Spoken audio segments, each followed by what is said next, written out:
told you one last question, but I do have one Pirate. Let it rip, brother. Let it rip. I got one Pirate. I want to say R.I.P. to Bill Mazeroski. We just lost him not too long ago. Yeah. But for this upcoming season, are we going to be above 500? I think they're making the playoffs. I think they're making the playoffs. Here's why. First of all, you get the greatest pitcher in the world. I saw him last night. He's looking good. Good? The bottom of that lineup had no chance against him. None. Not at all. 4 innings, seven strikeouts. Beautiful. 7 out of 12 outs were punch outs, right? Yes. You got Mitch Keller, you got Braxton Ashcraft, you got Bubba Chandler. Later in the year, you got Jared Jones coming back. Mm-hmm. When you have that as your starting 5, and then Urquidy's a veteran guy, could be your 5th starter, you always need depth when it comes to starting pitching. Like, you just, no team uses 5. I wouldn't say no team, because it's how I think the Rays did it a couple of years ago. I can't remember who. But very rarely does a team use one pitch.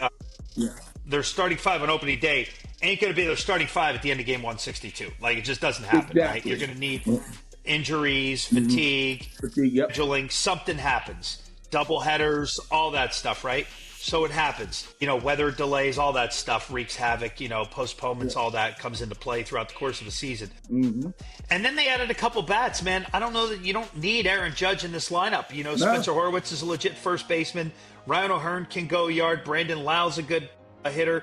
Jake Mangum's a good role guy. If O'Neal Cruz can tweak a couple things, be a little bit better on the mental side. And I love O'Neal Cruz, man. He is a great kid. His talent is undeniable, but sometimes his head is up his ass, and I wish he would pull it out from time to time, you know, just in terms of hustling. Because when that man is on, because he has the tools. Who knows he has the what tools. the Pirates can do. Now you got a 7-year veteran. You know, Brian Woodson made his debut in 19. So what's it now? 8th year in the league for Brian Reynolds. You know, has been in here a while. Yep, I got his bobblehead. You know, and then you know you got you know, they have a good bullpen. They have depth in the bullpen. Gregory Soto's a legitimate back end reliever. I just think, and then you know the X factor, I think, is Donnie Kelly. You look at Donnie, and you know what frustrated me watching him last April and May were the amount of mental mistakes that they committed, and I think that led to them losing a few games early, and that stuff kind of snowballs a little bit. I think, you know, it kind of obviously led to a managerial change with Donnie taking over at the end of May. So all that said, man, I just think they're going to be smart right off the bat. Not to say they weren't smart last year, but I just think some of the mental mistakes that they made, I think they're going to be eliminated because they work. Now's the time when you work on that stuff right now in spring training. So you come out firing, you come out prepared to begin the season. Right. So I think when you look at all these things, certain things are just not going to be acceptable under Donnie Kelly.